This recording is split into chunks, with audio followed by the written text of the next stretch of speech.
welcome to Height Club, Ross. Thank you for having me. Thanks for coming on. We were just gabbing beforehand about like the last time we seen each other, and it was like years ago, but we known each other from primary school. I don't know. We were five. Way back. We were 5 years old. Like, what the hell? And now we're like ancient. Scary, isn't it? I know. You look back and here we are. Wow. I know. But like, we obviously went through the whole like primary school and high school and that together.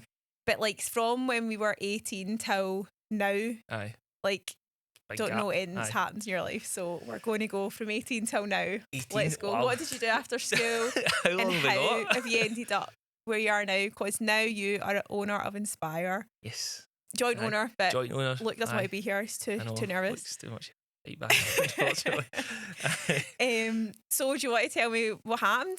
How did you get to where we are? What's the story? With 18, so when I left school, I ended up going to college for a year. I didn't quite get the results I wanted when I left, and I had a kind of full circle moment a few weeks ago, which we'll kind of get to later on, but didn't get the results I wanted, and I ended up not getting in my place in uni, which I was absolutely devastated about at the time. You know, it's like you don't get a place in uni, like, you think your world's pure you over. think it's over and it's not. What was it you were going to do? Well, God, it's so boring, but it was business, ironically enough. Everybody was loving business. Which I feel that like it was a safe option. Everyone always told me that's a safe option, that's what you need to do.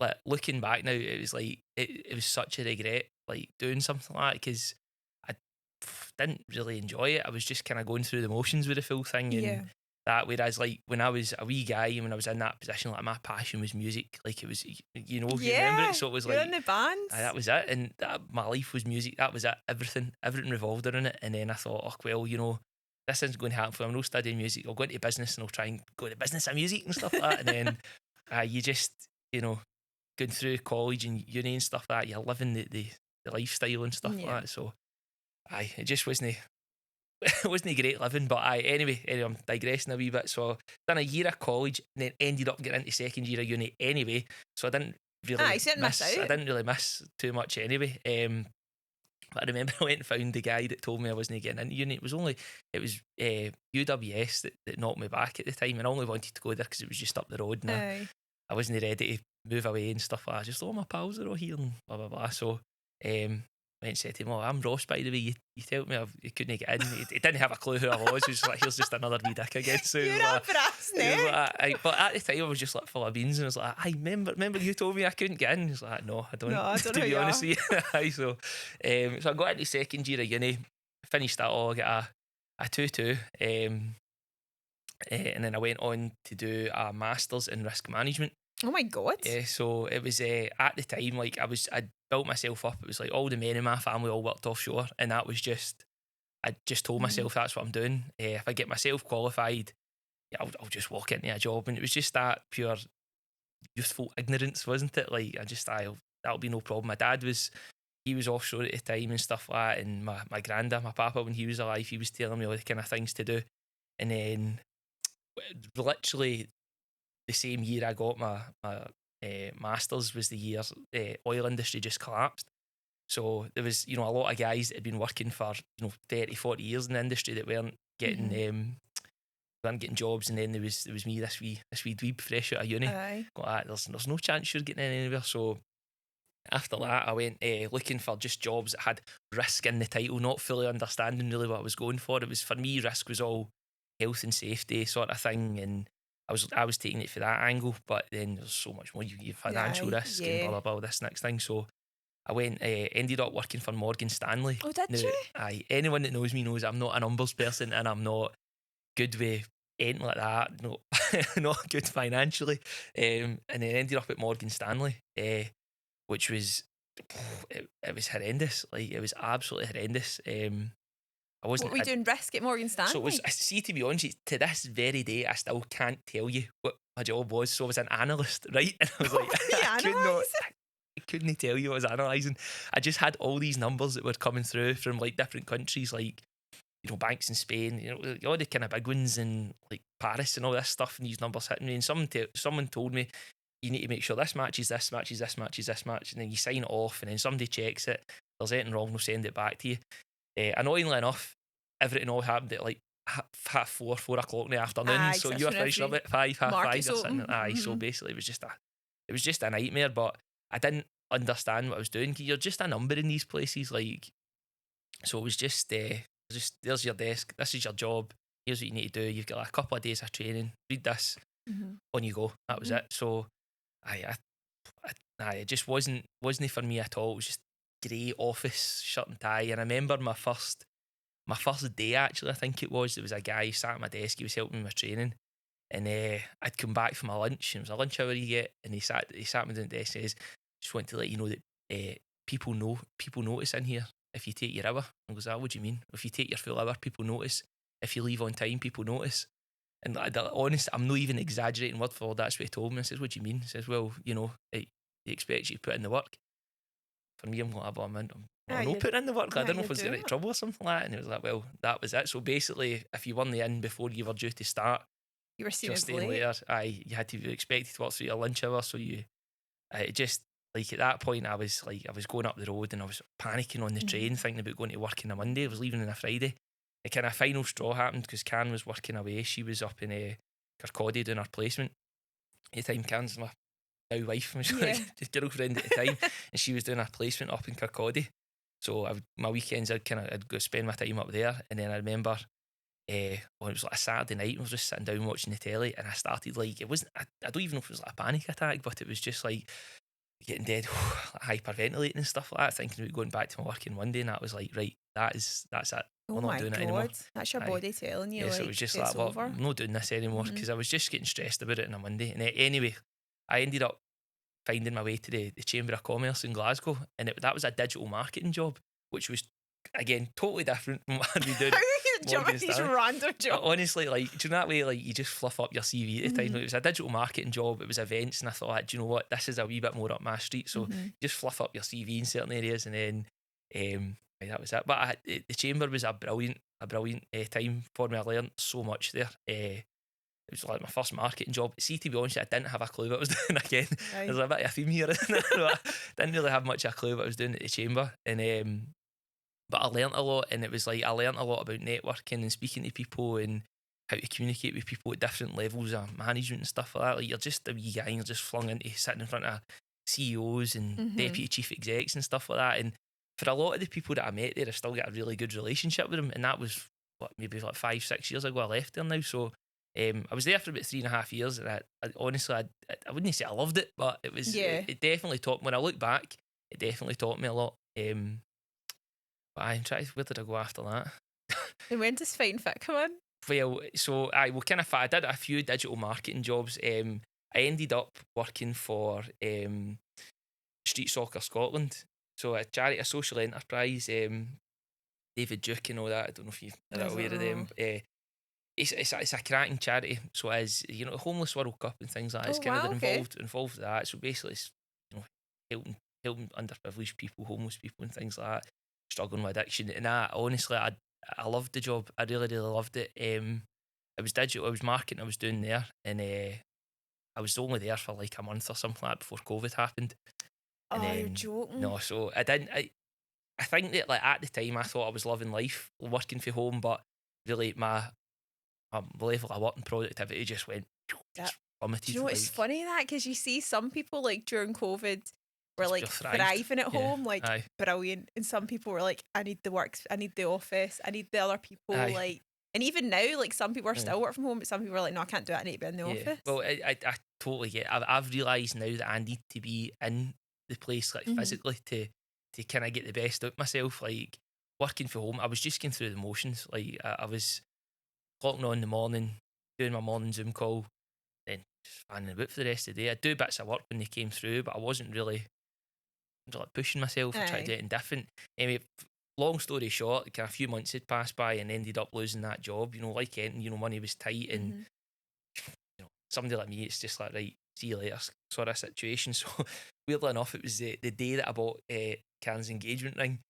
I went out to my car and I had a message from my boss at the time going, can we get a conversation? Now, getting a conversation is, a message like that for your boss is never a good thing.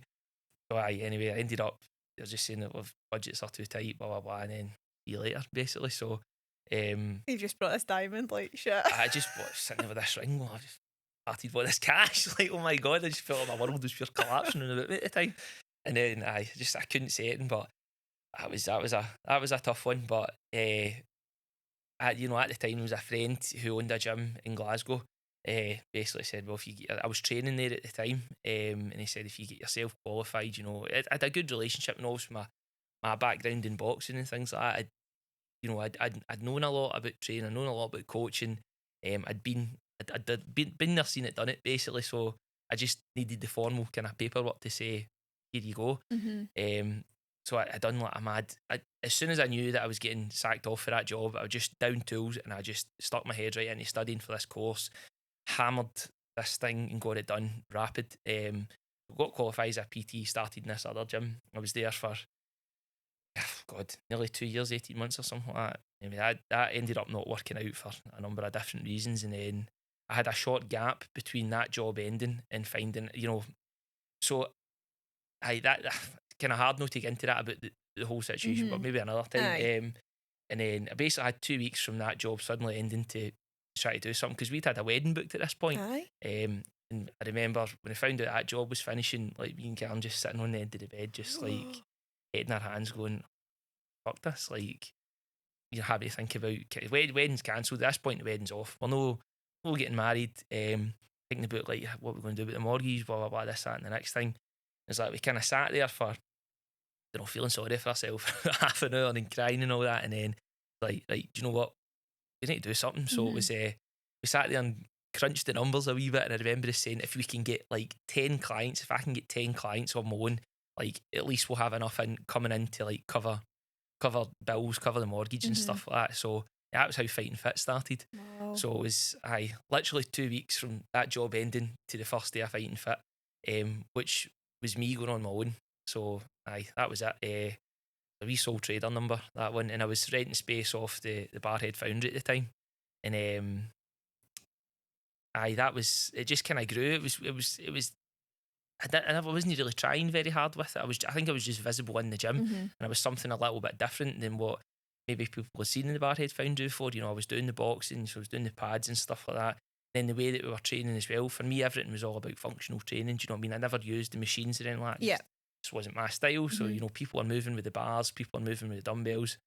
It just kind of grew and grew and grew for there. So again, that was like another year and a half I was there for. And then, we just outgrew the space. Basically, that was it. I remember the gym one grumbling about me wanting to move on, and this is where Luke comes into play. So Luke, who's the co-owner, Inspire as well. So it's the two of us that run the show over there. We'd trained together at my first gym, the place I was working at the time, and we'd never actually met each other for the first few months. So like, I'd put a score up on the board, and then this name Luke would appear underneath me, and he'd beat me. I'd go like, fuck this Luke guy. And then like, I'd do it again the next week, then he'd beat me again the next week. So we'd never actually met for like a few months, but he kept on like one up me, and I'd one up him, and but it was just getting on. So the first time we met, go like, you're Luke, you're this bastard that keeps beating me. So from that point, we just kind of built up a relationship just through training and stuff, and we'd always been friendly, but that was the kind of extent of it at the time. And we'd kind of connected again like through HYROX. That was so he was training for it, I was training for it, and then we just kind of got together for there and we started training again. And we'd booked up to go to Munich and do the HYROX over there, and it was long. We flew from Manchester, so it was a long car journey down, and we were just talking away about it, and I was telling him about the founding and stuff like that. They're trying to move me on, and that's how the conversations from Inspire started.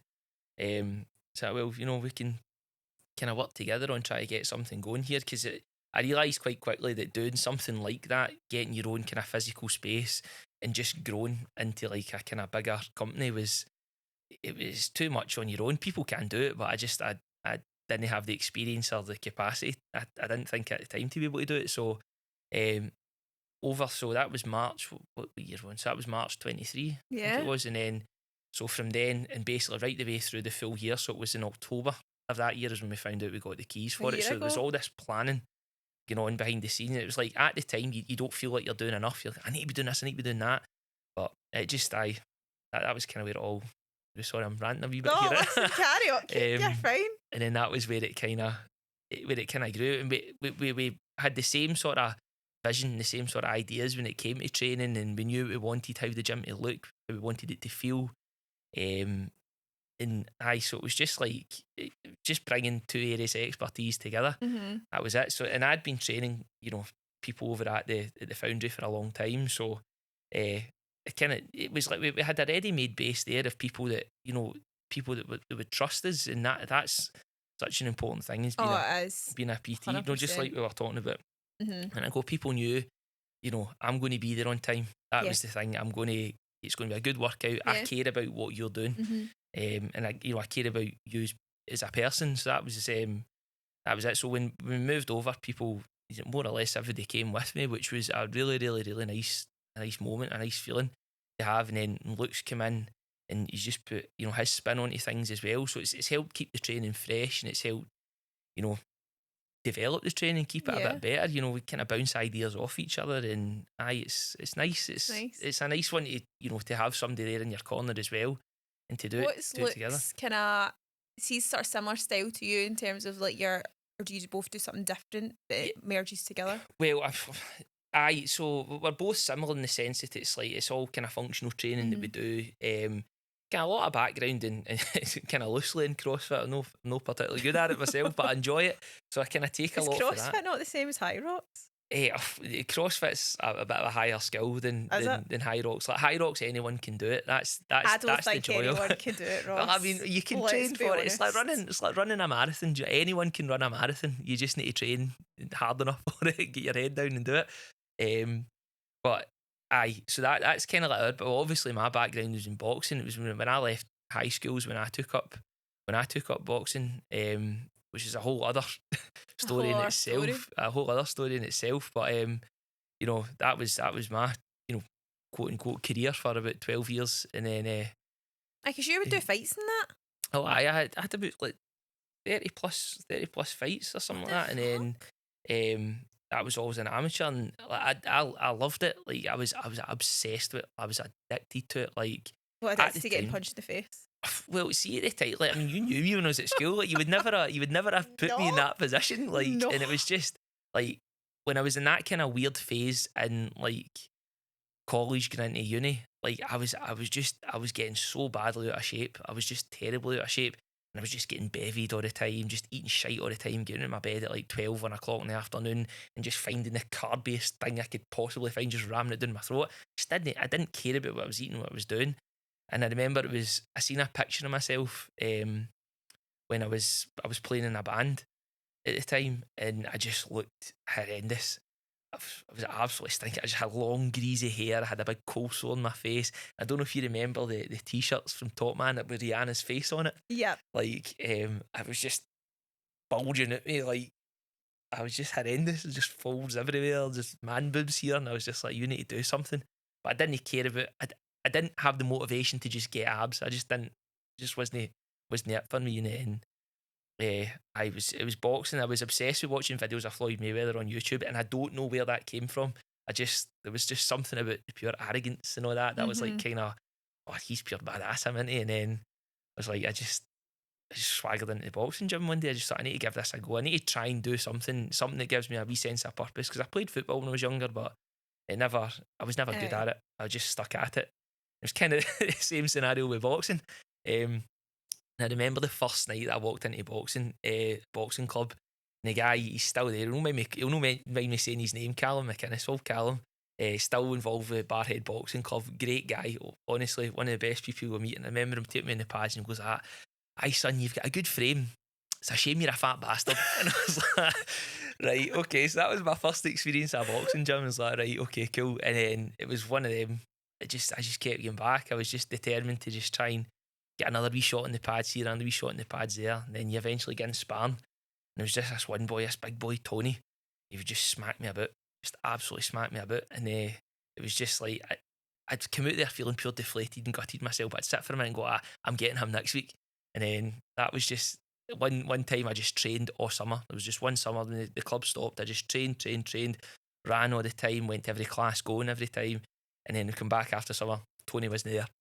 Tony chucked it, and I was like, you bastard. So that was where that started. And then that was, good 10, 12 years I was at the boxing. Then when COVID happened, obviously all the gyms had closed and things like that. And then coming out of it, I thought, you know, I'm not getting any younger at this point. I'm not getting any younger. I think I was like 27 or 28 at this point. So I mean, I'm hardly, you know, hardly going great. I'm going bald at this point. I know, God, that's it. So it's like, you know, I'm going to turn pro.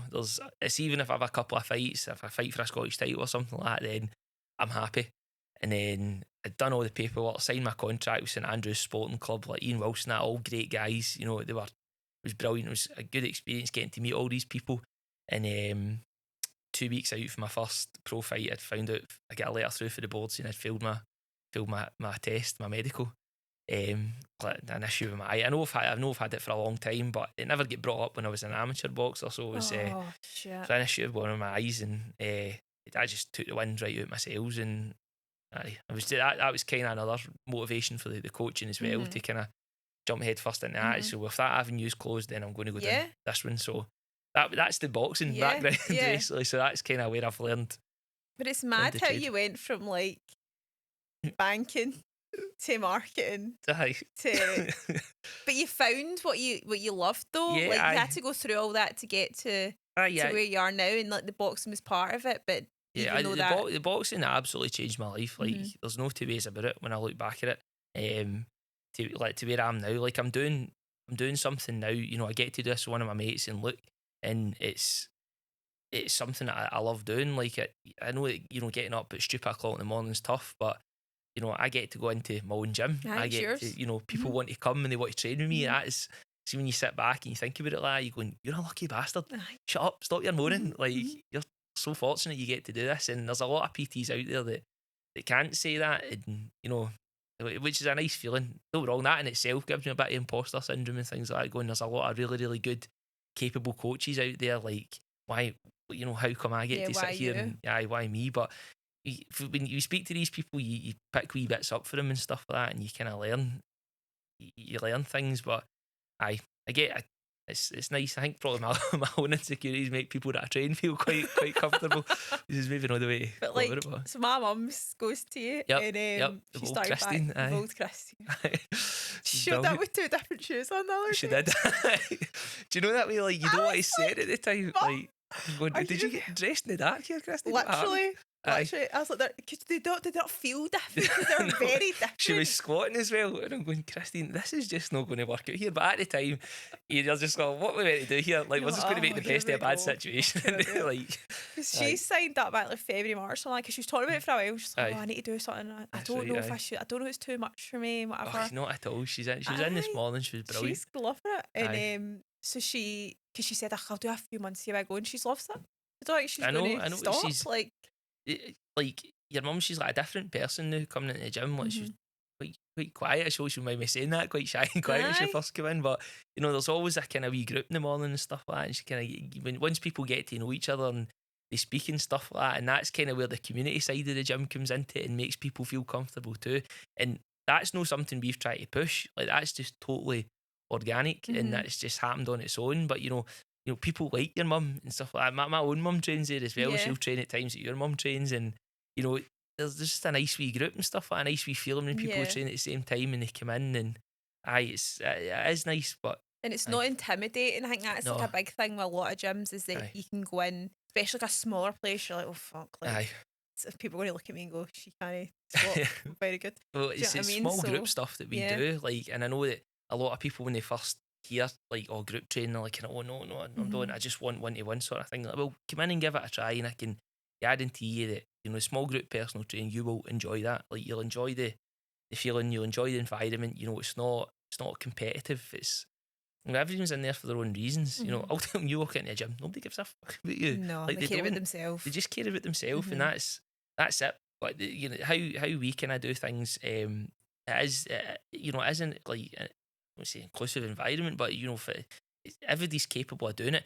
Yes, the workouts are solid, and your mum will tell you that. Like, she said she's been nearly sick a few times. Aye, but do you know the work? Listen, you come to a gym, you're there to work. Do you know what I mean? That's just, I don't know if that's the boxing.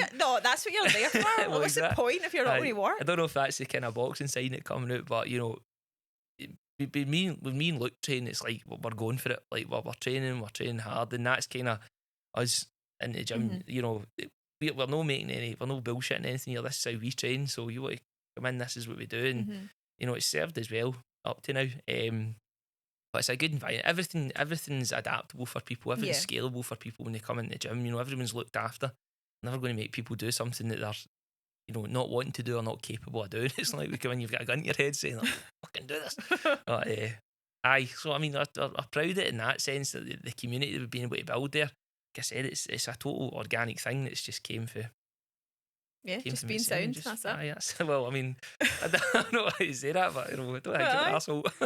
And you touched on a couple of times. You said the word functional, and like to me, because anybody watching or listening that maybe doesn't know what that means, like, and I might be wrong. Functional to me would be like, you know, being able to go up and down the stairs, being able to lift the shot, and like, is that kind of what it is instead of like, you know, running a marathon or whatever? It's kind of base level. That's exactly what functional fitness is. You know, it's keeping you functional for everyday life. You know, at its basic level, that's it, and there's no other way to sugarcoat it. But then you go to the other end of the extreme level, and that's where you get things like HYROX. And that's where you've got, you know, your functional fitness competitions and stuff like that. Ultimately, it's not something that's like highly skilled, but it's important for everyday life. Because it's the kind of, because talking about like my mum who's like in her 60s, and it is for like functional reasons. She's not wanting a six pack or to run a marathon, like functional reasons. But then the HYROX side of things, where it's like that kind of challenging yourself. So like Inspire has kind of a bit of both. Like, well, that's the kind of the beauty in the program. The beauty, listen to me, like the way that we program the work in the gym, that like there's like levels to everything that you can do. So if you're doing like, let's simplest move, let's a squat for example, like, so it's like, we'll talk about your mum, just that's the most relatable thing in here. Like your mum, for example, when she first came to me, your mum couldn't get a bar across her back to squat. So you need to strip that right down to its basic level, like squatting. First of all, how do you move? You know, how deep can you get with your squat? And then you're just building it on for there. You know, your mum's now squatting, bar across her back, she's got big plates on it, she's buzzing, and you know, these things take time, but it's just, it's building blocks, and it's just, you know, that's kind of, but I'm talking about a squat, but there's a lot of different kind of things in there, but I hope I'm not rambling now. No, you're fine, you know. And then the HYROX, so the HYROX one in Glasgow not long ago, you had like a full team of folk going. How was that? So, well, it was myself and Luke, we were taking part in the pros that year, and then we also had another guy, one of my best mates, Stuart, he was taking part in as well. A couple of the girls in the gym that were training too. So it's kind of a byproduct that's in there. Like, this is what we like to do, and then the training just feeds into that, and it's kind of going, oh well, I've done this, so I've done this in the gym, so I feel that I can do this. And then what we find is that other people are, you know, going into different competitions and things like that, because they're going, I've done that in the gym, I know that I can do that. So, and that's a nice thing as well. But I just, getting back to the HYROX thing as well, it was a great turnout for our gym for it, and that was our kind of first year as a gym to do it. But next year, hopefully, it'll be a wee bit bigger and better. We've just actually became like a HYROX affiliated gym, so a HYROX training club, which is it's a big deal for I think we're the only one certainly the only one in Barrhead anyway. So official HYROX training club. I don't know about East End, maybe East End, I'm not sure. I need to double check my facts on that one, but like, that's just, you know, it's a bit of legitimacy as into what you do, and it's, you know, we know how to train for this, we know how to prepare for this, and you know, I will know winning world titles or anything like that. But but it's for people to be able to go and be like, right, well, this is, I want to achieve that HYROX. Where can I go that's going to help me do that? That's exactly it. And the thing is, stuff like this is achievable for everyone. It's like I was saying at the start, like running a marathon's achievable for everyone. You just need to be able to prepare yourself and train for it and be honest with yourself. I know, but that's mad. Did you do the marathon, the half marathon at the weekend? I did, and I'm absolutely burst. Are you? Absolutely burst. I've done it a few times, but the weekend was without a doubt the toughest I've ever felt for me. I don't know. I just struggled. It was just one of them. Just, I think, probably a perfect combination of things. But stupidly, I'm now going to Amsterdam tomorrow to do HYROX on Friday morning, and I'm like, I'm not in a physical space to do this. Oh my god! So there we go. You're off your head. My wee brother was doing it, and you're not and my dad did the 10k. Oh bless him. How'd he go on? He did 58 minutes. Oh, brilliant! He'd never ran before until he started running in May. Oh, brilliant. Under an hour in his first attempt. I know. Good effort. Because I was pissed myself. So I'm not seeing you running my life. I'm going to get myself. I'm running the hill. I was pure like, that's on you go. I seen your picture that you put up. That was a nice it was so nice. I know. My brother got him it for his birthday. I was like, what a sick birthday present. What, an entry for the race? Yep. We'd never ran before. I was like, Ross, you're a wee arsehole. Like, why did you do that? Like, sick listen, it's giving the kick up the arse it needs. It did. How do you like keep everybody motivated when they're in the gym? Because see, when I'm in there, can't be arsed. I think we always keep the training fresh. Like every day, there's a new workout. Like again, that's probably a CrossFit thing. It's like WOD workout of the day. So that's how we approach it. So every time somebody comes in, the training's fresh. You know, you're going to hit your big compound moves, you know, a few times a week with your squats, deadlifts, benching, cleans, blah, blah, blah, anything like that. Mm-hmm. But we always keep it fresh, always try to keep people engaged that way. So you're never going to hit the same workout twice. Do you do like challenges? Oh, I like it. We always have like a wee finish at the end of the sessions and stuff like that. What? And then, you know, we've got an app that the guys go in and they can track their performance and stuff like that and what they're doing. They can go, so next week they'll go back and try to beat their time on this thing or try to lift more on this lift.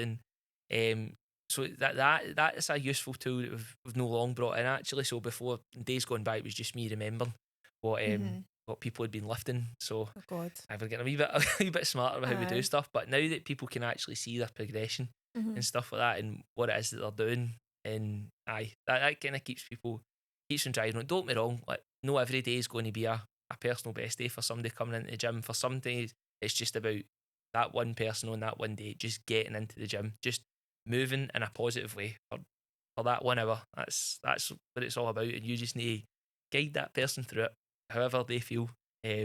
Just, you know, that's the only positive thing you do for the day, then good on you, well done, pat in the back, good job. That's it. Aye. So you've also got, I seen on your Instagram, you do like kids classes too. Is this a new thing that you kind of launched? Because I feel like that's really important for like Wayne's to. It is. Just talking about yourself, like being younger, like, you know, and not knowing what to do in that, like it is important. Well, I mean, being a dad now myself as well. Yeah, like, we've not even touched on the fact that you're a dad. I'm sure we'll get there, but I like that. It was something we kind of spoke about for a while, and then we were kind of humming and hawing about it. It was just finding the time where to put it in the schedule, and you know, how are we going to manage it? Because it wasn't really something I'd done it with different things with the boxing, and I'd been involved with a few things in the schools and stuff like that. So I'd kind of had a bit of experience in it, but that was a wee bit of kind of bigger scale. The kids were a little bit younger, we were kind of appealing to as well. So it was through the summer we trialled it just to see how it was going to go. So I think it was 6 weeks it ran for, and the response was brilliant. No, I mean, you're not getting a kid squatting 100 kilo, let's get real. But it's like, it's basic movements and basic functional movements, you know, all that kind of stuff.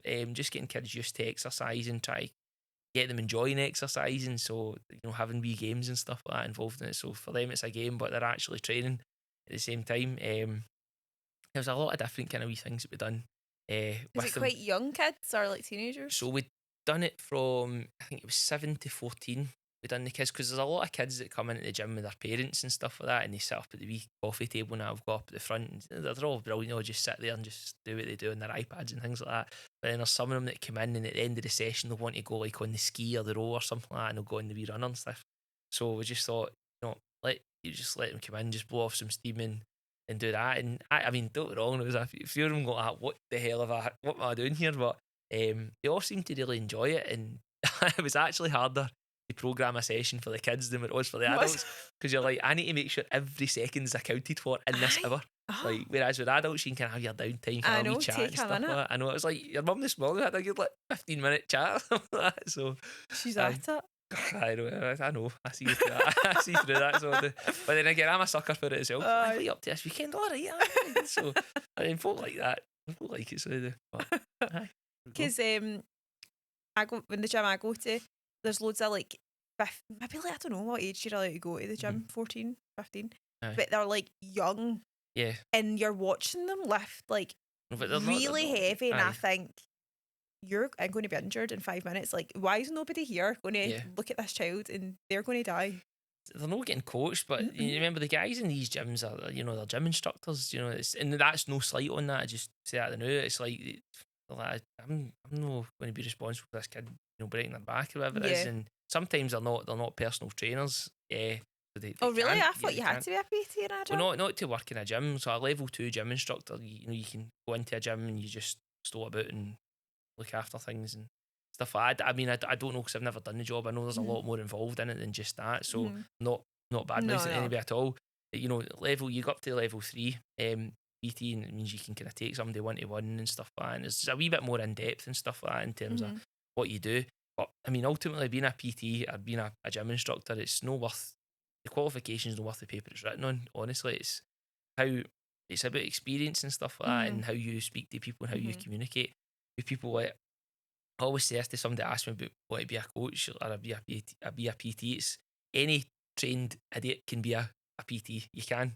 You can tell somebody how to lift and tell somebody how to lift properly, but if you can't communicate with somebody and you can't have that level of empathy, then there's no point. Like, it's just a waste of time. It's a waste of your time, waste of the person you're training. It's a waste of their time. And it's just that you need to, when you're speaking to people, like, you do need to care about what they're doing. You do need to build a connection with somebody, because people are vulnerable when they come into the gym.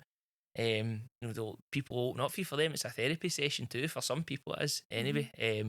And sometimes that's their safe space for that hour of the day. Like I was saying at the start, if that's their happy hour of the day, then you need to make sure it's the happiest hour of the day. So it's stuff like that. You need to be able to speak to people, and that's relating back to the kind of skills I picked up at the Chamber of Commerce with networking and stuff like that. Like, there's no way I could do the job I do now if it wasn't for the skills I learned then. Being able to speak to people and make people feel comfortable. Like, a lot of people come in and they talk about, like, client this, client that, customer base this, customer base that.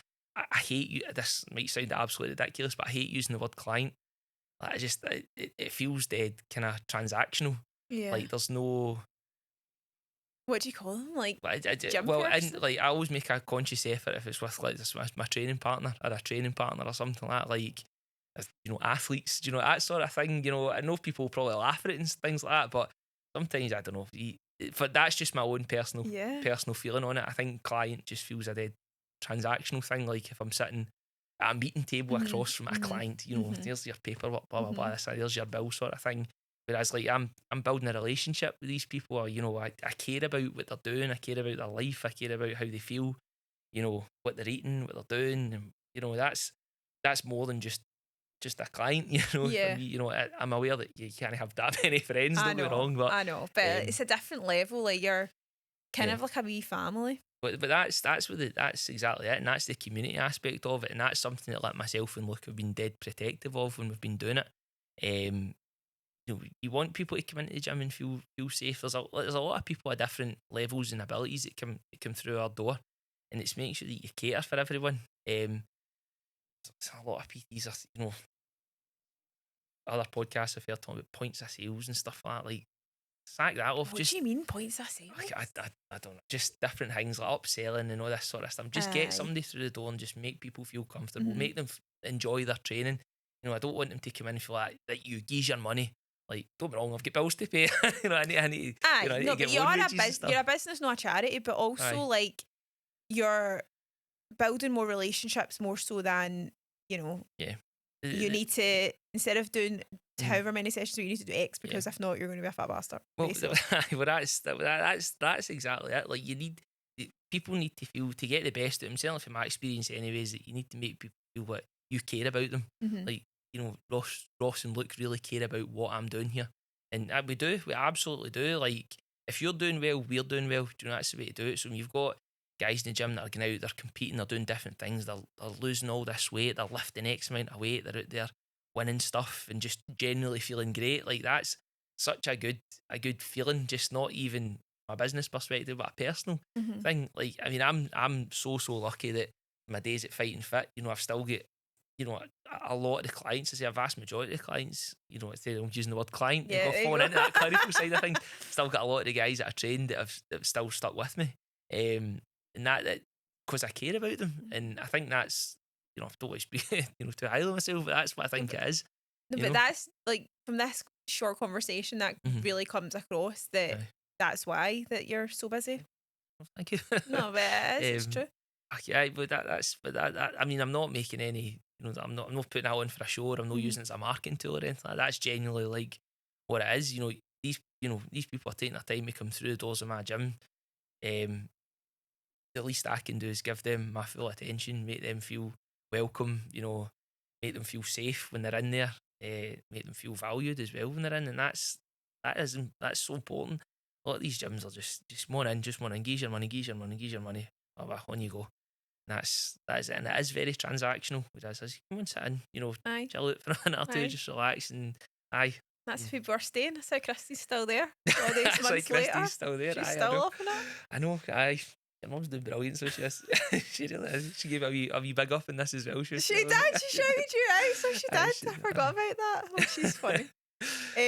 So like with the classes, so we've talked really about it. It's like small group training, but you'd only do small group training, or do you do like 1-to-1s or any other kind of bigger classes? Or talk me through how it kind of operates for them that's maybe thinking about. So it's like the bread and butter of the gym is small group training. So how we operate it is there's no more than 6 people into one coach at a time.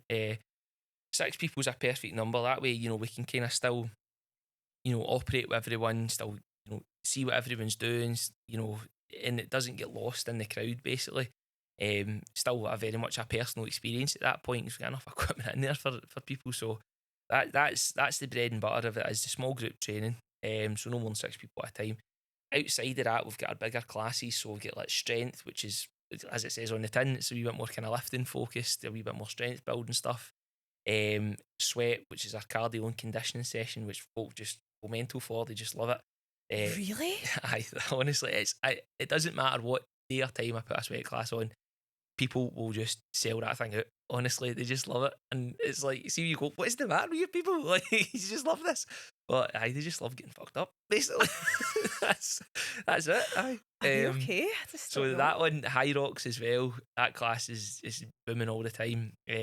Started the boxing stuff as well, so that's kind of my value baby in that one. Super Saturdays, which is big team sessions on a Saturday morning. It's always like I say it's a good fun workout. I'm pretty sure the people that are doing it at the time are going to go, "Ross, stop talking absolute shit. That's not a fun workout at all." But it's always busy, and it's always people are dead enthusiastic when they come in. First thing on a Saturday morning, just come in, set you up for the weekend, then out you go. So it's funny actually. When would this have been? Maybe like a couple months ago, month or maybe. So James, my partner, he works in Bickets. He's a butcher. What is it? Yeah. So like I was, it was later on though, because it was when this was happening, when Super Saturdays was happening, and like the back door was open, and I walked past, and then the tunes were bouncing, and I was like, "What the fuck's going on just there?" like the Saturday, like that's just what it is, just high energy, just good team workout, and it's like, here we go. On a Saturday morning, sometimes you get the GBX on that time, going, "What the hell am I doing?" Yeah, it was like pure 9 o'clock or 8 o'clock, 9 o'clock on a Saturday morning. That's it. But I do those bigger classes. We kind of do like 12 to 15 people, but people know what they're getting in that one. Like you're just coming in for like a big kind of team. Those ones are a wee bit less kind of focused and things like that. It's just, here's the workout. Let's get ourselves warmed up. We'll take you through everything. Then let's have at it. That would be the PTs are a wee bit more kind of focused and stuff like that.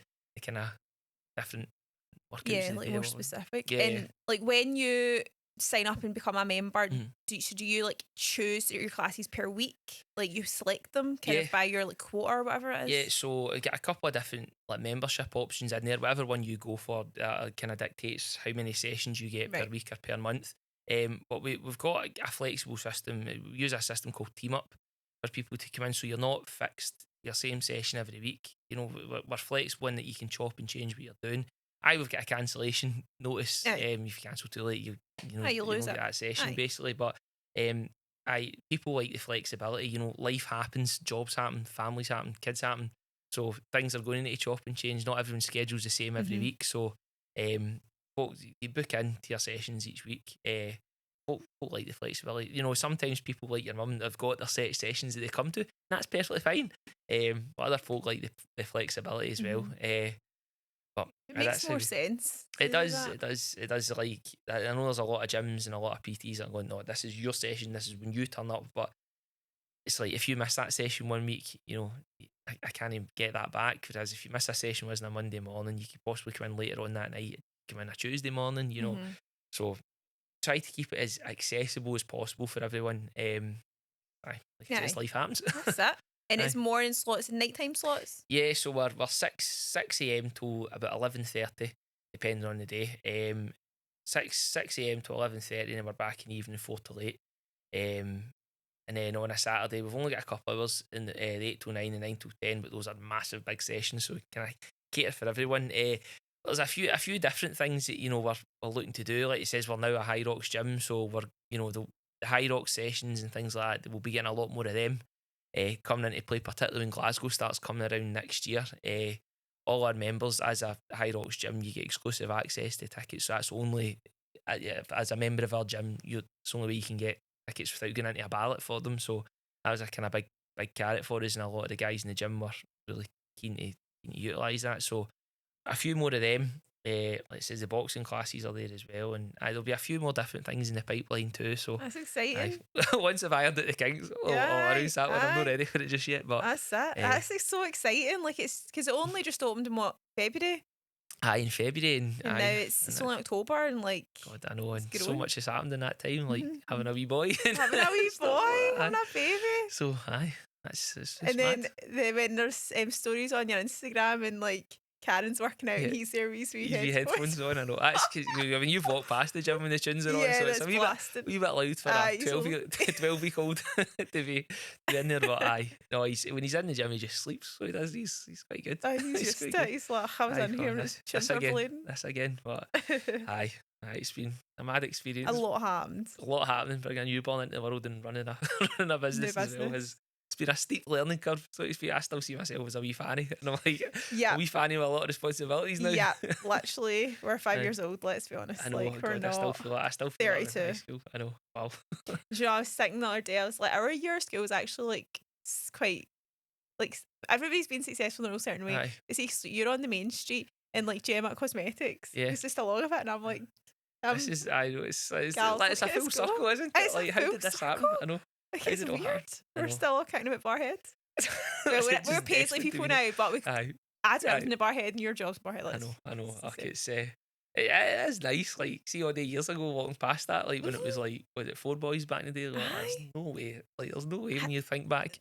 No, that's happening. But it's crazy. It's crazy. Time flies. Right, we're coming to the end of the podcast. Right. So the end of the podcast is what the podcast is all about. Yep. So I'd like you to hype up a small business, a charity, or someone that deserves the spotlight, and tell me why. And you can do as many as you want. As many as I've only got one lined up for today, and I'm going to hype up McPhee's. Oh, nice! Yeah, I'm going to hype up Kirsty and Jazz from McPhee's because they have been nothing but helpful and supportive to me since I started. Even before Kirsty was with me when I was across at the foundry, and she stuck with me, and ain't I've needed any advice, I've needed anything like that, they've always been on hand to help me, and they do smashing food as well. So if you ever need any spreads or anything like that, or go and visit their wee shops and stuff like that, because they're brilliant and they're lovely people. That's it. So you want to hype up them? That's funny, because I had Michael Griffin on the podcast, that's right, and he talked about he didn't hype up McPhee's, but he was talking about them during it. I'm like, McPhee's, popular place. I know. Good to see Griffin's getting on well as well. He's doing good by you as well. We're all just smashing. I'm so proud. Thank you so much for coming on. No, thank you so much. I hope I've not rabbled on too much. You've told your story and it's been great. And I hope that anybody that's watching this and is thinking about joining signs up with you. Please because, do. Yeah, it's I've got a wee boy to feed now. I know. So you got 2 people to feed. Like, come on. But yeah, thank you so much for coming on. No, thank you. I will be sharing everything on my Instagram. I'll be tagging Inspire, and please follow. Please get in touch with Ross if you want to sign up. If you get any questions, please like, share the hype, usual, all of that, and I'll see you next time. Bye. Thank you.